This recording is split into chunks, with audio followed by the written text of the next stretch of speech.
As you know, a large element of SEAL Team 6 has reportedly been killed in a helicopter shoot down of a Chinook in Afghanistan.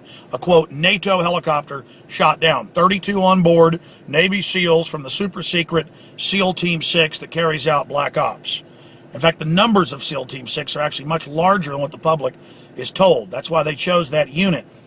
Now, I am on record predicting that they would stage a helicopter shoot down to claim that the SEAL Team 6 died in the helicopter or other aircraft crash or shoot down, to cover up the fact that Navy SEALs really died, and I'm on record saying this, that Navy SEALs really died in the admitted helicopter, stealth troop-carrying helicopter crash that happened in the bin Laden raid. Remember, they admit a helicopter crashed. They said pilot error, running into a wall, but that nobody died. That already is hard to believe. Then, I said that two different Army sources, because they're over the main operations, the Navy carried it out, but they're over that theater, the intel. The scuttlebutt was that indeed Navy SEALs did die when that helicopter crashed, and that they didn't know whether they died from a crash. They know the helicopter crashed in Burma. They don't know if it was pilot error, A. B, Pakistani military right down the road, a big military base, shot it down, that's B. Or C, what was reported on Pakistani television from multiple witnesses, that the SEALs got back on the helicopter and did indeed have somebody with them, and that it blew up right as it took off. Blew up. Didn't crash and blew up. Blew up. And we're on record playing that Pakistani video. They're national TV. We separately had another source. The two sources at Fort Hood and Fort Bragg are unknown to me. They've given us good intel in the past. I talked about on the radio even a month ago, Colonel Six, who's an officer who just got out of the military, who gave us great intel when he was in, that General McChrystal was going to be forced out for a scandal months before. He's proven good intel. He said, yes, SEALs did die in the crash, but no, it wasn't blown up. He disagreed with me on that. Okay, he said they did crash like you heard. The point here is that the helicopter crashed and they died, but they didn't want people looking at what really happened in that raid. And so one of the most famous ways that the Russians, the Israelis, the U.S. have all been caught doing it, you go back to Vietnam, they had an undeclared war from 60 to 64 before the Gulf of Tonkin. 4,000 U.S. troops died, and they would say, oh, they died in a plane crash, they died in a helicopter crash, they died in a accident in training. That's how they would tell the families that they had died. And so you know about those cases. They have a PBS special about the Russians in the Afghan war, saying they died in helicopter, plane crashes, car wrecks, training exercises, because they didn't want to admit that they were having that many losses and that it was a full-on war. So everybody's saying, oh, the terrorists knew that they were on board the helicopter and blew it up. Give me a break. Most of the military doesn't even know where the SEALs are going. Or they're saying, oh, Obama wanted to get rid of the SEALs who would talk about the fact that bin Laden really wasn't killed in the raid, so they knocked him off. That's not the intel we have, and we're on record about it. But the issue here is that they could have killed the SEALs because they were talking. I'm not saying that couldn't have been what happened. And they could have died in a real shoot down. But statistically, out of all these SEALs teams, magically it's the SEALs team from the bin Laden raid. I mean, give me a break. This just stinks to high heavens. Remember the bin Laden raid? Why? The Pakistanis saying, the neighbors saying, they went and got on the helicopter, some high-tech looking thing, which they admit did crash. It blew up. I mean, look at how it was all burned wreckage. You really believe nobody got hurt in that? Bottom line, they're covering up what really happened there. And so we've been lied to. The military needs to speak out. This needs to come out. I'm not sure what happened, but I know that we're being lied to. You know, buried at sea, the timing of it, the way the PR was announced, the way they said they had video of it, then they said they didn't. And maybe a different part of SEAL Team 6 was killed there in the helicopter explosion. This is another group that was speaking out. I don't know. But this is very, very suspicious. I've talked to former members of Delta Force who said that they were ratted out when they tried to rescue the hostages because folks didn't want Jimmy Carter to look good. And so that he was set up and that they were sent in at the wrong time and a bunch of other stuff happened. It's time for you SEALs and Delta Force people and others to start speaking out. I know people in the military know what really happened. And keeping your mouth shut for treason is just that. It's treason. Silence isn't golden, it's yellow. the truth needs to come out on this. We know the official bin Laden story is a fraud, and they may wipe out even more of the SEALs trying to keep you quiet, like Pat Tillman, who was going to talk about the opium being produced in Afghanistan, which they now admit. Okay, and we know they covered up the fact that they killed him, and that later came out. Did President Obama and his controllers order the killing of 20-plus members of SEAL Team 6 who went down, reportedly, on that helicopter in Afghanistan so conveniently? Now, we know a stealth helicopter crashed and blew up while they were taking out bin Laden, supposedly. And the local news there, multiple witnesses reported that they all got back on the helicopter and it blew up. Our government says it blew up, but that no one got hurt. That doesn't pass the smell test or the believability test right there. Then my military sources, I covered in an earlier video, I've got some new information now, said that they know that the helicopter did crash, people did die, but they don't know if it was blown up or if it was shot by enemies. They don't know if it did crash into the wall like they supposedly said. They don't know, just that there were fatalities. I got that from multiple sources who've been very accurate in the past. Now, here's the information you need to understand. Reuters, AP, the Pentagon are all reporting this is the biggest one-time loss of troops, period, in a 10-year, coming up on 10-year campaign in Afghanistan. It'll be 10 years in September.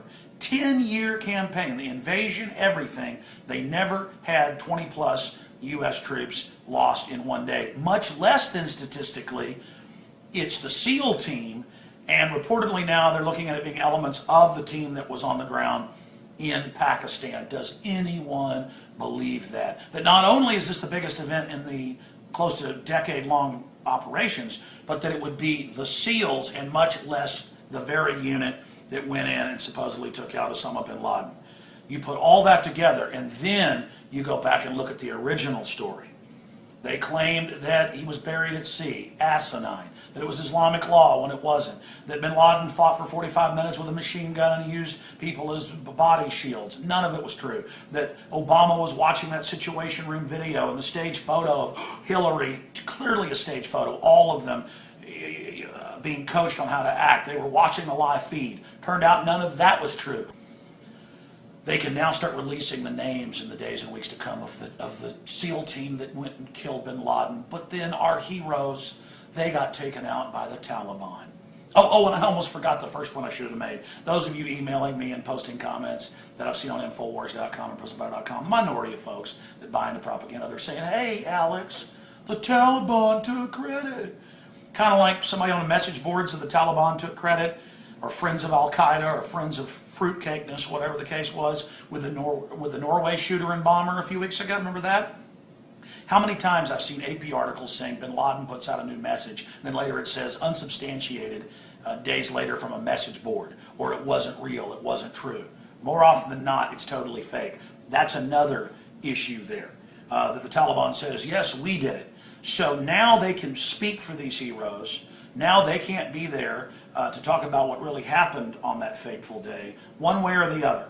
Whether they killed them and these were SEALs that survived, and we're talking about the other helicopter that blew up and the folks that were reportedly killed, or whether they just used a crash that happens routinely and then just tagged on the names of the dead SEALs onto that roster. And that's something that's been declassified that our government, the Russian government, and many, many others did. In Vietnam, the first 4 years of it that was undeclared, that's how they made up for thousands of deaths. Was died in an automobile accident, died in a plane crash, helicopter crash, died when a pallet fell over on them in the warehouse.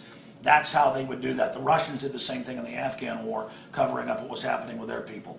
So if troops die in covert operations, you just wait till a few months later when there's another crash or something in training, you tag them on. So this totally stinks to high heaven. I don't know exactly what's happening here, but I know that the official story has been proven to be a fraud, and so you can't trust these people. And now the predictable stuff of let's nuke Afghanistan, let's nuke Pakistan, they killed our Navy SEALs, heroes. Now they can come speak for the SEALs and tell folks whatever story they want, and the ridiculous fable of what happened with bin Laden, that now can't be challenged. And we know that multiple helicopters were involved. We know the assault force was more than 40, and now, quote, 20 plus of the SEAL Team 6 are dead. we could see this coming a million miles away. This is so incredibly obvious, and it stinks to high heaven, and we need people in the military to speak out. We need the people that know the truth about this, just like the Pat Tillman murder. Turned out it was a murder because he was going to speak out against opium and other corruption. Now they just admit our troops are there helping grow the opium. Our troops don't work for America anymore. They're good men and women, but they work for the corrupt globalists, and it's time to bring them all home. And I'm sorry for the big major banks if that means the opium price goes down for them or they don't make as good a profit. I'm sorry. Your New World Order must come down. Joe, and please spread the word about this information and point out the statistical impossibilities of what we're talking about here, that it's the biggest death in the 10-year war, and it just so happens to be the SEAL team that went in for bin Laden. And then you've got all the ridiculous stories involved with that. None of this holds water. And now they can hype up war even more, saying, man, they killed our heroes. Aren't they dirty rats? I have two sources inside the Army, and I have another source inside the Marines, a colonel, who have confirmed and talked to members of the family of SEAL Team 6 that supposedly was shot down a few days ago over Kabul, Afghanistan, that they were killed to shut them up about what they know about the staged raid on Osama bin Laden's compound back on May Day, May 1st, 2011. Now, one of them called into the show. He's proven to be an incredible source of information. Everything he's told us has turned out to be true. The invasion of Libya before it happened, the step down of General McChrystal. He is a colonel in one of the branches of the armed services. I'll just say ground forces. I know his name, know his information. I'm not going to obviously reveal the full source here, but he'll be on tomorrow. And he confirmed what my other sources have told us, that they've talked to the family members. They've also given that information over to Cy Hirsch of the New Yorker magazine, the Pulitzer Prize winner, that this was a killing of the rest of SEAL Team 6 that was threatening to blow the whistle on the fact that members of SEAL Team 6 did die in that experimental stealth troop carrier helicopter that crashed in the OBL raid. And that the SEALs were talking about the fact that OBL was not there. They were there killing, quote, another terrorist leader. This is a total propaganda piece. And they have talked to widows and others, and the SEALs are hopping mad to know that this was a hit. Now remember, this in a 9+ year war was the greatest one-day casualty ever, and it just so happens to be the rest of SEAL Team 6, the group that raided bin Laden's compound. And first you were told the SEALs weren't involved, then they were, then it was SEAL Team 6, then it was those that were involved, then it wasn't. But my intel is that basically this was the rest of SEAL Team 6 that was killed, and that this was not a cover story for the deaths back on May 1st to then add them onto another crash onto the roster, a well-known trick used by our government and other governments. But indeed, this was the wiping out of the rest of SEAL Team 6 because they were speaking out and angry about what happened and tired of being used. Now remember, Pat Tillman wrote letters home, was going to come out against our government growing the opium in Afghanistan, which is now admitted years later. Pat Tillman was going to speak out against the war being a giant fraud and our government working with the Taliban. He was murdered, and that's now come out that he was murdered and they tried to cover it up. Private Jessica Lynch, a bunch of members of her team that spoke out and said that she cowered and feared. They were all murdered in the U.S., so she went public and said it's all fake, it's all a lie. In these PR events, they will kill people. These are major propaganda rollouts, and I've got incredible intel. So we speculated. We said, did they just claim that folks died in this crash that really died in May, or were they getting rid of the rest of SEAL Team 6? We don't know, but the official bin Laden story is a lie. You know, the fake Situation Room photos, the fake video feeds they admit, the burial at sea, bin Laden grabbing his wife, using her as a shield. They admit all that's a lie. Don't forget that. We don't know exactly what happened because they lied. We just know it's a lie. But now we have intel directly into Army and Marine sources. I know this is Navy, but they've all got the same scuttlebutt, that this whole thing's a fraud. And the fact that SEALs don't use National Guard Chinook helicopters on missions, this whole thing stinks to high heaven. The SEALs are very angry and believe that it was a hit. They're not stupid. They're very, very tight-knit. What was the word that was used? They're very, they're very in tune. They're very compact. We'll be covering it all tomorrow, but this is definitely a cover-up of what really happened with the OBL stage killing. We'll report it all live tomorrow at Infowars.com with breaking news and with some of these key intel sources on the radio live. So please join us tomorrow.